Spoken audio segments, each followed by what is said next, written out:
बेरोजगारपुर से रोजगारपुर के सफर में आपका दिल से स्वागत है। चलिए आपके सपनों को मिलकर हकीकत बनाते हैं। एआई को लेकर आज जो इतनी बातें हो रही हैं, जो डर है और जो एक्साइटमेंट है, ये सब सुनकर कुछ जाना पहचाना सा नहीं लगता। ऐसा लगता है जैसे हम ये सब पहले भी देख चुके हैं। चलिए पता करते हैं कि ये डेजावू वाली फीलिंग आखिर है क्यों। थोड़ा सा टाइम में पीछे चलते हैं, जब इंटरनेट नया नया आया था। याद है ना कैसा माहौल था। एक तरफ तो जबरदस्त एक्साइटमेंट था कि पूरी दुनिया आपस में जुड़ जाएगी, और दूसरी तरफ एक अनजाना सा डर भी था। और जरा यहाँ देखिए, डर का पैटर्न बिल्कुल सेम है। 2000s में डर था फ्रॉड बढ़ेगा, आज डर है डीप फेक फ्रॉड बढ़ेगा। तब चिंता थी प्राइवेसी खत्म हो जाएगी, आज चिंता है जॉब्स खत्म हो जाएंगे। तब कहते थे युवा बिगड़ जाएंगे, आज डर है कि इंसानी दिमाग एआई पर डिपेंड हो जाएगा। कहानी बिल्कुल वही है, बस कैरेक्टर्स नए हैं। तो चलिए शुरू करते हैं अपने पहले सेक्शन से, इंटरनेट का डेजावू। यही वो आइडिया है जिसे हम आगे एक्सप्लोर करने वाले हैं। देखिए, हर बड़ी टेक्नोलॉजी का सफर ना लगभग एक जैसा ही होता है। पहले एक शॉक लगता है, फिर डर पैदा होता है, फिर धीरे धीरे लोग उसे अडॉप्ट करते हैं, फिर टेक्नोलॉजी मैच्योर होती है और आखिर में वो जरूरत बन जाती है। सोचिए, इंटरनेट आज हमारी जरूरत है और एआई वो अभी डर और अडॉप्शन के फेज के बीच में कहीं अटका हुआ है। अब आगे बढ़ते हैं और देखते हैं कि ये डर आ कहां से रहा है। सेक्शन 2, फ्रॉड का टर्बो मोड, मतलब एआई कैसे पहले से मौजूद खतरों को और भी ज्यादा खतरनाक बना रहा है। जरा इस टाइमलाइन को देखिए। 2020 में आते थे सिंपल फिशिंग और ओटीपी स्कैम्स।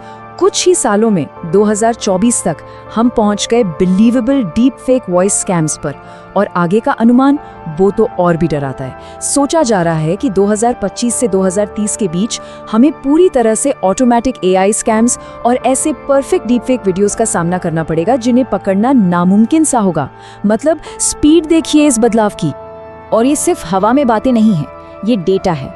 साइबर क्राइम से होने वाला फाइनेंशियल लॉस तेजी से बढ़ रहा है। FBI के डेटा के हिसाब से 2024 में ये नुकसान $16 अरब तक पहुंच गया। $16 अरब, ये इतना पैसा है कि इससे कई छोटे देशों की पूरी इकोनॉमी चल सकती है। तो आखिर हो क्या रहा है? AI की हेल्प से स्कैमर्स अब ऐसे फिशिंग ईमेल्स भेज रहे हैं जो बहुत पर्सनल लगते हैं। वॉइस स्कैम्स तो बिल्कुल असली। एक नया खतरा है सिंथेटिक आइडेंटिटी फ्रॉड, मतलब अलग अलग लोगों का रियल डेटा मिलाकर एक नया पूरी तरह से फेक इंसान बना देना। और रैंसमवेयर वो अब सिर्फ डेटा लॉक नहीं करता, बल्कि उसे पब्लिक करने की धमकी देकर डबल पैसे वसूल करता है। साफ है, चोरों के हथियार अब अपग्रेड हो चुके हैं। इससे सवाल उठता है कि एआई आखिर है क्या, एक हथियार या फिर एक ढाल? चलिए इस सेक्शन में इसके दोनों पहलू देखते हैं। अटैकर्स के लिए तो एआई एक जबरदस्त हथियार बन गया है। डीप फेक से किसी की भी आवाज या चेहरा कॉपी करना बच्चों का खेल हो गया है। अब वो बड़े पैमाने पर हाईली पर्सनलाइज्ड फिशिंग अटैक्स कर सकते हैं। और सबसे चिंता की बात, एआई ने कॉम्प्लेक्स अटैक्स करने के लिए जो टेक्निकल स्किल चाहिए थी ना, उसे कम कर दिया है। मतलब अब कम जानकारी वाला क्रिमिनल भी बड़े हमले कर सकता है। लेकिन जैसा कहते हैं ना, हर सिक्के के दो पहलू होते हैं। एआई एक मजबूत ढाल भी है। साइबर सिक्योरिटी में एआई अजीबोगरीब फ्रॉड पैटर्न्स को इंसानों से कई ज्यादा तेजी से पकड़ सकता है। ये सिक्योरिटी टीम्स को अटैक का पता लगाने और उसे रोकने में हेल्प करता है। और तो और ये आने वाले खतरों को पहले से ही ढूंढ निकालता है। मतलब बचाव भी एआई ही कर रहा है। तो पॉइंट ये है कि ये एक आर्म्स रेस है, एक ऐसी दौड़ जहां एक तरफ अटैकर्स एआई से अपनी रीच और स्पीड बढ़ा रहे हैं, तो दूसरी तरफ डिफेंडर्स एआई से बेहतर और तेज डिटेक्शन कर रहे हैं। जीत उसकी होगी जो इस टेक्नोलॉजी को ज्यादा जिम्मेदारी और तेजी से इस्तेमाल करेगा। चलिए अब टेक्निकल बातों से थोड़ा हटकर देखते हैं कि इस सब का हम पर, आम इंसान पर क्या असर पड़ रहा है। इस आंकड़े पर जरा गौर कीजिए। प्यू रिसर्च के हिसाब से 2025 में लगभग 48% टीनेजर्स ये मानते हैं कि सोशल मीडिया का उनके दोस्तों पर बुरा असर पड़ता है। और सुनिए, सिर्फ 3 साल पहले 2022 में ये नंबर 32% था।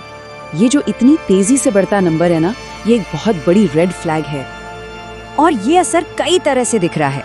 सोशल मीडिया के डोपामिन एडिक्शन लूप्स, यानी वो एंडलेस स्क्रॉलिंग वाला नशा जो हमें फोमो यानी फियर ऑफ मिसिंग आउट और फिर रिग्रेट के साइकिल में फंसा देता है। बॉडी इमेज से जुड़ी प्रॉब्लम्स बढ़ रही हैं। AI ड्रिवन कंटेंट हमें एको चेंबर्स में कैद कर रहा है, ऐसी डिजिटल गुफाएं जहां हमें बस अपनी ही सोच की आवाज सुनाई देती है। डीप फेक से ब्लैकमेल का रिस्क तो है ही, और डेटा ये भी बताता है कि यंग मेन को खास तौर पर क्रिप्टो स्कैम्स, ऑनलाइन गैम्बलिंग और गलत तरह के कंटेंट से टारगेट किया जा रहा है।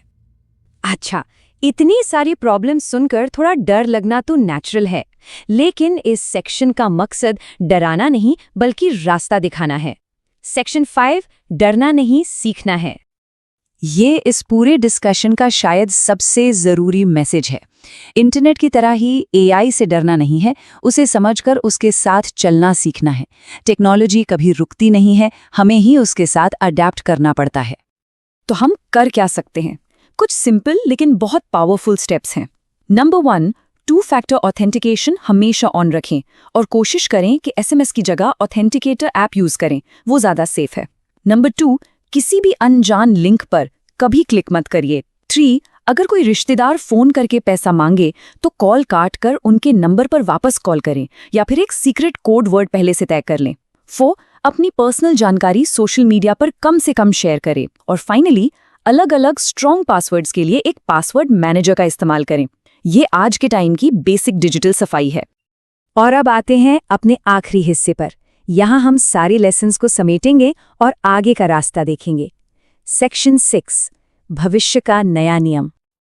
और ये टेबल साफ साफ दिखाता है कि हम कितना आगे आ गए हैं। इंटरनेट ने दुनिया को जोड़ा था, AI उसे ऑटोमेट और पर्सनलाइज कर रहा है। इंटरनेट ने हमें इन्फॉर्मेशन तक एक्सेस दिया, AI हमें इन्फॉर्मेशन क्रिएट करने की पावर दे रहा है, चाहे वो असली हो या नकली। हमने इंटरनेट को यूज करना सीखा, हमें AI को गाइड करना यानी दिशा देना सीखना होगा। यही सबसे बड़ा फर्क है। तो आखिर में रूल बहुत सिंपल है, बिल्कुल इंटरनेट के टाइम जैसा ही। जो इस नई टेक्नोलॉजी को समझेगा, इसके खतरों को पहचानेगा और इसके फायदों को इस्तेमाल करेगा, वही सेफ रहेगा और सक्सेसफुल भी।